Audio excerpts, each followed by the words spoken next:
I'm Gabe Joel, and this is Comic Smack, the weekly comic show where we take closer, more in-depth looks at the coolest and most happening things going on in the world of comics and superheroes. And on today's show, it's that special time of the year again. It's time for another Harley Quinn special. In this case, it's Harley Quinn and the Suicide Squad April Fool's Special issue number 1.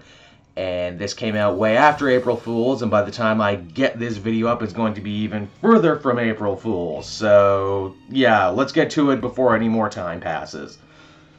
So, as the comic opens, we join Harley, who is currently vegging out in front of the TV in her own Harley Quinn Snuggie? Wait, did she buy that? Did she make that for herself? Also, as you may have noticed, this comic clearly takes place in Gotham and not Brooklyn, where Harley lives in her main series. At first, I thought none of this made sense, but follow along and you'll see it actually kind of does. A mysterious messenger leaves behind a letter for Harley Quinn, urging her to use her skills as a psychiatrist to help villains in need and actually reform them with a brand new group called Villains Anonymous. Harley jumps at the idea, figuring that she hasn't lived up to her full potential yet, and this would be a perfect way to do so. She's so gung-ho about the idea, she even knows who she's going to help first, Kirk Langstrom, aka the Man-Bat. The way she figures that, hey, he was a scientist once, a good man, but he kinda lost himself. How does she choose to turn the Man-Bat around, you might be asking yourself? Well, by jumping on his back while he's fleeing from police, of course. How else would she do it? Now, as you may or may not have noticed, it's Jim Lee who's doing the art for this book, and man alive does he draw himself one mean Man-Bat. Just look at all the fibers on him. Harley and the Man-Bat end up taking a rather nasty plunge to the ground, Harley hitting her head in the process and causing her to hallucinate a colorful, cartoonish world. Yeah, and that's pretty much how the rest of the comic plays out. It's a good thing that I like this art style. It reminds me of a Peanuts meets JL8 kind of look. Harley begins to see a succession of patients wanting help with their villainous ways. Patients including the Killer Moth, famous D-lister that he is, the Enchantress, no, not the Marvel one, the DC one who's going to be in the new Suicide Squad movie,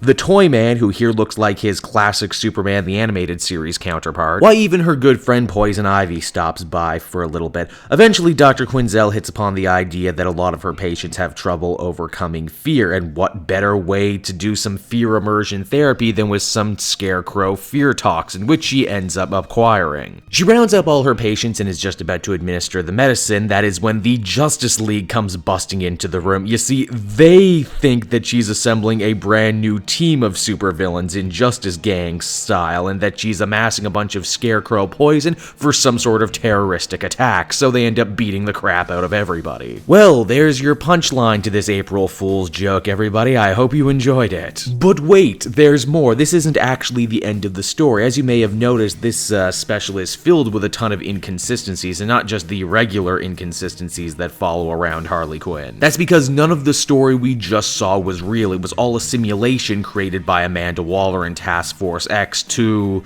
remind Harley that superheroes were bad and she should hate them, to keep her loyal to the squad. You know what, they don't really do a good job explaining why they did any of this. All I know for certain is Amanda Waller has now morphed into Viola Davis, which you're not going to hear me complain about because I've railed forever saying that she should be an older, bigger lady, and now she is. And even though this book is called Harley Quinn and the Suicide Squad, they literally only show up in the final page of the book where we can see that, oh look, they're the movie counterparts now that we're going to be following in Rebirth. Yeah, you thought you were reading a funny April Fool's special? Turns out you were actually just reading the 0 issue for Suicide Squad Rebirth. Even though the main new Suicide Squad book came out this week and none of these things line up. But hey, whatever, April Fools, am I right? Harley Quinn and the Suicide Squad April Fool's Special number 1 is a very, very strange comic. Before all the Harley one-off specials that we've seen have been, you know, kind of out of continuity, kind of one and done, you know, flights of fancy.